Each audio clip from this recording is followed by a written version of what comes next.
What's up, guys? I'm Gary Cook, and this is another episode of Divas Dive. Be sure to hit the like button, smash that subscribe button down below if you are on the YouTube page. It really helps out, and it will help you stay up to date with all of our latest videos, news, rumors, and outlooks on all things women's wrestling. This should be a pretty quick podcast as we are talking Impact and a review of what happened Friday and our predictions going into Sunday for their pay-per-view. We had one match, which was the Undead Maid of Honor versus Rosemary on this week's Impact. And then we had a video package for Tessa versus Gail and a segment of Jordan Grace versus with Taya Valkyrie for the Women's Knockouts Championship match that is happening on Sunday. So we're going to cover all those things and then see how it pans out tomorrow. So let's start with the first thing that happened in Impact was we got treated to a Tessa and Gail video package that kind of ran through and just updated us on all of the happenings that have led up to this. From Tessa's crazy outbursts to Gail's responses to more crazy outbursts to them fighting. And now Gail coming out of retirement to face Tessa, which should be an awesome match. Gail Kim hasn't been in the ring for a while, but I feel like she's one of those people that if she's going to come back, she's going to make sure she comes back full force and ready to go. So I'm not worried about her not being ready in the ring. I definitely think she is putting everything behind herself because she knows what a big match this is. And I feel like this could be very much a passing of the torch from the old knockouts to the new breed of knockouts, in a sense, where Gail Kim was by far the most dominant knockout of the generation that built the knockout division to be as great as it is. And Tessa is probably one of the most talented up-and-comers, if not the most talented up-and-comer the knockouts have. So it's very much old versus young, that generation versus this generation. I expect it to be an amazing match. Tessa always puts on good matches. Gail always puts on good matches. And I feel like they both have a lot of passion going into this match. And I feel like it is a dream match in many ways for both of them, where Gail, for a long time in her career, was the wrestler among the supermodels. So I really feel like she's excited to get the chance to step into that ring and really go with one of the torchbearers for the future of women's wrestling, who is by many, and I would probably include myself in this, seen as one of the best in-ring workers that women's wrestling has going right now, in Tessa Blanchard. So this should be a great match. The video package didn't break any new ground, didn't cover anything we didn't already know. It was kind of just a, hey, remember this is happening. Here's what led up to it. Match this Sunday. But I feel like the match is going to go very good. It's a hard one to call the winner for, though, in a prediction. Because on one hand, I feel like Gail should get the win because Tessa needs her comeuppance for everything she's been doing and the outbreaks she's been having. But excuse me. But at the same time, if you have Gail take out Tessa, that kind of kills some of Tessa's momentum going forward, of how powerful she is and where do you go with her from there after all of the bravado that's been put into this. On the other side, I feel like Tessa winning, it kind of puts a sour note on Gail Kim's last match, potentially. But it's a good story to go out with a loss on. It passes the torch, and it gives Tessa a good story point as she moves into feuds with whoever the new champion is coming out of Sunday.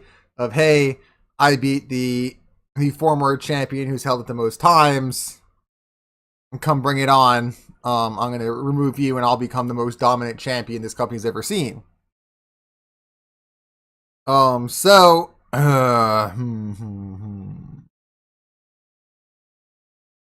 gonna say Tessa gets the win. I feel like there's a better story coming out of it of Tessa winning, unless they're looking to make Tessa a face, which I don't really see her working as very well because she plays the heel so well. I just can't see her as a baby face. But if Gail did win, I could see them doing like a humbled Tessa, appreciating her talent more and respecting the women she's in the ring with, yada yada yada. But I don't see it going that way. I feel like she's either going to be the crybaby coming out of it and blame it on something, or she's going to come out even cockier and rise up. And I'd rather see her come out cockier. And I'm just a huge Tessa fan.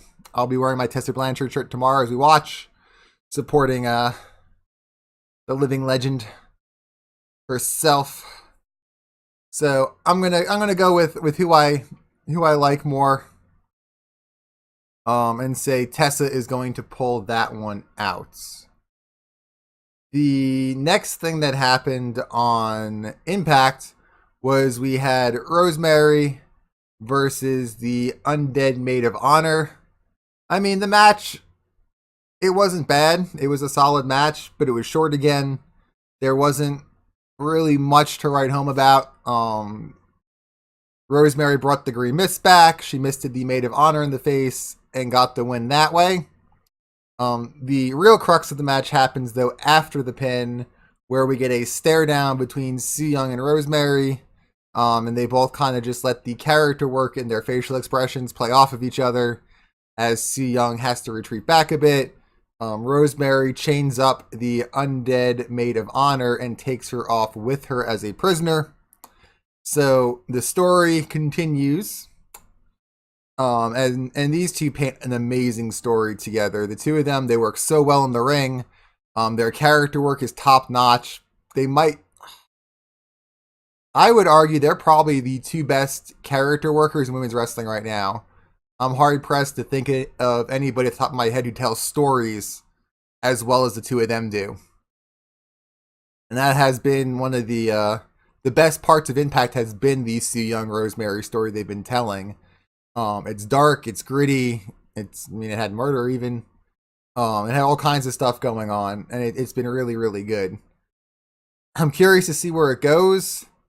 I'm curious to see if they flip the Undead Maid of Honor and kind of liven her up a bit, unzombify her, and bring her into the fold with Rosemary. And see if that becomes an ally of sorts for Rosemary to use as a pawn against Su Yung, much like Su Yung used the bunny against Rosemary kind of deal. That could be very interesting. It could also set up some interesting six-way matches in the future where you have Firefly, Rosemary, and the Maid of Honor against Su Yung and the two of the bridesmaids. So I'm very curious to see where this story goes. I'm sure they have some crazy twists and turns planned, just because that's how both Su Yung and Rosemary rolls. There's always some crazy twist and turn for us all to enjoy. So I definitely feel like the two of them are going to tell a great story, and that this match was just another piece in the story that they're telling. I'm curious to see if we get any more buildup of it tonight at Rebellion in segments in between matches or something like that, or if we have to wait till next Impact to see more of it. The plot thickens there. And then the last knockout segment that we had on Impact was we saw Jordynne Grace working out in the gym. Taya Valkyrie shows up. The two of them brawl a bit. Jordynne Grace chokes her out a little bit. Taya grabs a weight, beats down Jordynne with it, and that's where we get left.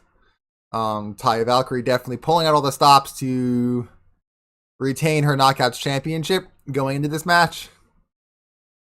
I'm expecting that this match will be amazing, but I am picking Taya Valkyrie to win. I love Jordynne Grace. She is amazing in the ring, and she is definitely a future Knockouts champion. I just don't think she's ready yet to take it on this pay-per-view. I feel like there wasn't there's not enough build behind Jordynne Grace, where Taya has so much build going right now that it makes the most sense for her to stay the champion. Especially since I feel like Johnny Impact will be losing his belt to Brian Cage, because I feel like Impact has run his course as champion, and Cage is the next logical success to give the belt to and let Johnny chase a bit. But I feel like Taya having a belt and Johnny not will make that a very interesting dynamic between the two of them, since they're so on-screen driven as the power couple. They both hold the top belt in their divisions, king and queen kind of thing. Having the king dethroned, I think, could make for some interesting segments and interactions between the two of them. And I don't feel like there's much of a story for Jordynne at this point. And I feel like if she did get the belt, it would just be to give Tessa a target to go after as she tries to climb back up into that title picture. And I feel like Taya right now is the stronger face to have there as the head of the Knockouts currently. Not that Jordynne wouldn't be a good champion, I just don't feel like she has the momentum behind her right now to make it a very memorable title reign. I feel like she would just be a transitional champion, and I think Jordynne Grace deserves better than that. I'd like to see them build up more of a story for her leading into the title that would give her something to go with once she got the title, where this just feels very, she won the she became number one contender, and now she has her title match. There's nothing else on the line there. And I feel like there's so much good story with Taya still unresolved that it would be a mistake to take the belt off her right now. So my pick for that match is Taya Valkyrie retains her Knockout Championship, and Jordynne Grace will be given a spot where I feel like she could really build a good story of that chase. And I don't feel like Taya Valkyrie would make a good chaser at this point. I think she needs to stay up there and let Jordynne Grace come down, work with some other women, and build up a resume to get back up there as she's chasing, going through, and finding some kind of story for her and Taya that really gets the crowd behind Jordynne. Because I feel like they're only behind Jordynne because they don't like Taya. I don't think they're behind Jordynne because they want Jordynne to be champion, is the vibe I've gotten from watching the shows and just people's interactions on social media. So I'd like to see them give the people a reason to invest in Jordynne besides the fact she's not Taya. Because I feel like once you remove Taya Valkyrie, then Jordynne became the champion just because she wasn't Taya. Well, what else does she have going for her? So I feel like they need to fix that dynamic first before they drop the belt onto her. And I think in general, Jordynne makes a good one to help build up the knockouts coming up, where Taya is not in a position to really help build the division that way, other than being a figurehead for them all to be gunning for. She does really well in that role. And they need to diversify that upper level women's card as well, because I feel like they have lost a bit of depth with letting Allie go and kind of tying everybody else up in the Knockouts division in the Su Yung Rosemary story. You figure you have Su Yung there, you have the Undead Maid of Honor there, you have Rosemary, you have Kiera Hogan, and that's it. And then you have Madison Rayne, who came back, but she hasn't done much yet since her return. She's kind of just been a pawn in the Tessa Blanchard story and the Taya Valkyrie story. So she hasn't really spread her wings and gotten herself back up the ladder to be a viable contender at this point. She's still climbing back up that Impact ladder. And Tessa's been in the Gail thing that's kept her kind of on the outskirts of the title picture. But I feel like after the pay-per-view, Tessa's going to be coming back. They need to build Madison Rayne up a bit more. And I'd like to see them either pick up some talent or move some of those girls in the Su Yung Rosemary feud back into the title hunt picture alongside their story. Just because I feel like it's getting kind of bland in the title hunt. And you have this one really great story going of Rosemary and Su Yung, and then the champion story is very weak right now for Taya. I feel like the Jordynne Grace Taya match is just because it's a pay-per-view. They needed a Knockouts Championship match on there, so they set up a #1 contendership and got her there. So I'd really like to see them work on a secondary story for the women that is just as compelling as the Su Yung Rosemary story is, because I think that would add a lot of value to the title. And it's definitely something they need, because the title, to me, is less important than the Tessa Blanchard Gail Kim match, and less important than the Su Yung Rosemary feud is, because both of those stories are so interesting and engaging that I feel like the championship just doesn't matter right now, because there's nothing happening around the Knockouts Championship, and that's not how it should be. Your championship should have just as good of a story around it as everything else does. So I'd like to see them work on a really good story around that title. And then have because if they did that, they would then have 3, well, back to 2 solid women's stories going. Because if they had been doing that, you'd have 3 going into this pay-per-view of 3 great stories told by the women, and that would be awesome. Right now we have 2 great stories being told, one of which isn't represented on the pay-per-view, one that is, and then the championship match, which is neither here nor there as far as my interest level goes, because there hasn't been much to garner interest there. But that's my thoughts. We'll be live tweeting Rebellion tomorrow night as we watch, so come hang out with us on Twitter as we talk about that. Let us know your thoughts and opinions on who you're predicting to win at Rebellion, your thoughts on Impact this past Friday, and what you would like to see happen story-wise for the Knockout Championship coming out of Rebellion, and what ideas you guys have for what could be done to make the Knockouts title matter again and get on par with the other women's stories that are going on. Or maybe I'm crazy and you guys already feel like it is. Let me know if that's the case as well. Again, I'm Gary Cook. This has been Divas Dive, and I will see you all in the next video.